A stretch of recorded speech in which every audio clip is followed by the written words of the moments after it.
Okay, fight fans, welcome back to Fight Week Roundup for the week of the 8th of July, 2014. I, of course, am Manny Montreal or Manny MTL. Check me out on Facebook and Twitter. Like, follow, share, all that good stuff. That being said, before I get started with what we can watch, I just want to mention a couple little kernels of information. First off, UFC 181 supposed to take place in Montreal in December. Scratched, moved to Vegas. We're not getting something until March 2015. Good news from this, in my opinion, is more than likely this is because Weidman is eyeing a fight against Vitor, and Vitor glows in the dark, so they have to have that in Vegas. That being said, March is the perfect time for a GSP return. So, hopefully that works out. Boxing heads. We got a Golden Gloves Championship going on in Cornwall. If you're in Ontario, go to it. If you're close to it, go to it. Otherwise, Google it and at least get some information on the winners, because more than likely those names will be names you'll see in the future. It's boys and girls from the age of 15 to 30. Go check them out. They need your support, people. That being said, Eye of the Tiger Management's also doing a card, hopefully, possibly, in Quebec City, August the 16th, during the Quebec Expo. So I'll keep you guys posted on that. The only thing we got going on this week is Randori Nogi Grappling Championship. Basically, it's open. You guys can actually go if you got the stones. We're known for it here, so if you got no experience, I don't recommend it. However, it's still something cool to go check out. This is happening on the 12th at 10 a.m.'s the weigh-ins, 11 o'clock's the actual championship tournament. It's $30, people. $370 Jean Talon Street. If you don't know what to do with yourself Saturday morning, well, there you go. That being said, little note on why I love combat sports, people. Rob S. Font. This kid fought his ass off this weekend. Got himself knockout of the night. Why is this important? 6 months ago, he was delivering pizzas for a living, living off his girlfriend. Made $50K. Thanked his girlfriend. God bless you, kid. This is the reason I love the sport. That being said, people ask me what else to look into. Well, there's one thing I would suggest to everyone that watches this show, because if you like this, you'll fucking love this guy. Tommy Toehold Show, the TTHS Show. He's the Yosemite Sam of MMA. Go check him out. That being said, talking about characters and really special people in MMA, Rootin People. If you're looking for someone to follow who has actual genuine insight on fighting, who knows what the hell he's talking about, whether it's grappling or jiu-jitsu or striking, the guy's a phenomenal person, entrepreneur, everything. He's just an all-around renaissance man of MMA. Go check him out. Rootin People. So, what are we going to watch? July 9th, people. Wednesday. Fight Network, I love you. God damn it, I love you. Oscar De La Hoya's Golden Boy Productions. Gomez versus Paredes. You got Diego De La Hoya on the undercard. You also got Joseph Diaz. That's at 10 p.m. on the Fight Network, people. Fight Network, again, is going to be treating us. But on Thursday, there's some boxing for us boxing heads. You got IBF featherweight fight between Mendez and Barthélemy. The undercard's interesting because that's the return of Jeff Lacey.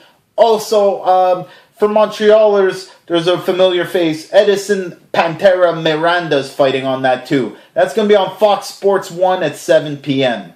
So now, Friday, Fight Network. Again, I love you. Live at 7 a.m. in Taipei, Taiwan. You got ONE FC 18. It's War of the Dragons. Go check it out. If you don't know what the hell I'm talking about, Google it, people. Oh my God, great stuff. I'm DVRing it. No way I'm waking up for that. However, Saturday, the 12th, Fight Network again. I don't know if it's possible to marry a TV channel, but I would. And if you accept, we'll make it happen, people. 7 p.m., Mallorca, Spain, Infusion Kickboxing. If you don't know what it is, it's kickboxing. It's in Europe. It's crazy stuff.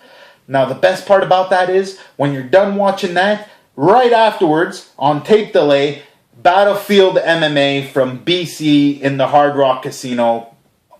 Fight Network, I can't say enough. So, boxing heads, I've laid out the sundae. I've put the toppings. I've poured out the hot fudge. Time for the cherry. Oscar De La Hoya, Golden Boy Productions, Canelo versus Lara. You don't know who Lara is. That's okay, I forgive you. You know who Canelo is because he fought Mayweather. Now let me give you a little insight on the card. It's on at 7 p.m. The pay-per-view is going to be on a little later on.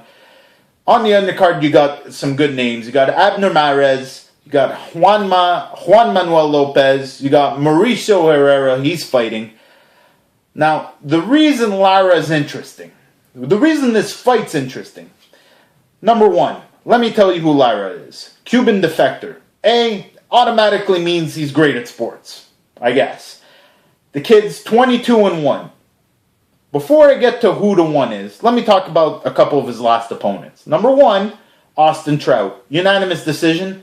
Pelted the dude. Made him look like an amateur. Austin Trout fought against Cotto. Austin Trout is no slouch. That being said, then he also fought Angulo, who I love. The El Perro. The guy's a beast. And he just bull-whipped him. Just straight out punished him. To a TKO no less, because the dude's face was just rearranged. Now, who's the famous one that gave him his one? A much bigger fighter, people. In 2011, he fought Punisher Paul Williams. Now, if you don't know who that is, inspirational dude. I pray for him, and when I think about all my fighters, go check him out on Twitter. Punisher Paul Williams, people. He gave Lara his only win. He got struck out of his career a little early, had an accident. Really sorry for Paul. However, Lara lost to this dude, and that's just like a recommendation. I mean, that's just like, it's not a bad thing, people. So, that being said, Lara's a beast. Scared of no one, takes on all comers, fights old school, represented by these guys. Just a really cool fighter. Really interesting fight. Why? Because he's fighting Canelo. Canelo didn't have to take this fight. Canelo just fought Mayweather. He didn't have to take a tough fight against a tough fighter. Against a fighter that's got nothing to lose. Now, let me say some things about Canelo. Canelo's 23. 23 years old. His only loss, people, is against Mayweather. That's just one step above. I mean, your only loss is against Paul Williams, and his only loss is against Mayweather. I'm like almost sad these two guys are fighting each other. Now, who else has Canelo fought? This is interesting. Canelo also fought Angulo. TKO'd Angulo. Canelo also fought Trout to a unanimous decision. Trout didn't look as bad as he did against Canelo. However, Canelo may have added to the wear. So, Canelo also has some other names on his belt that Lara doesn't have. Beat up Mosley. Beat up Cintron. Beat up Carlos Baldemir. And if you know who Carlos Baldemir is, that's like basically saying, I took on concrete. And then he also beat Lovemore Nadeau, who's no slouch. So, Golden Boy's putting on a great card. It's going to be a hell of a fight, people. Check me out next week. I'll let you know what happens. That's it for me. Facebook, Twitter, people. Fight Week Roundup. Have a good week.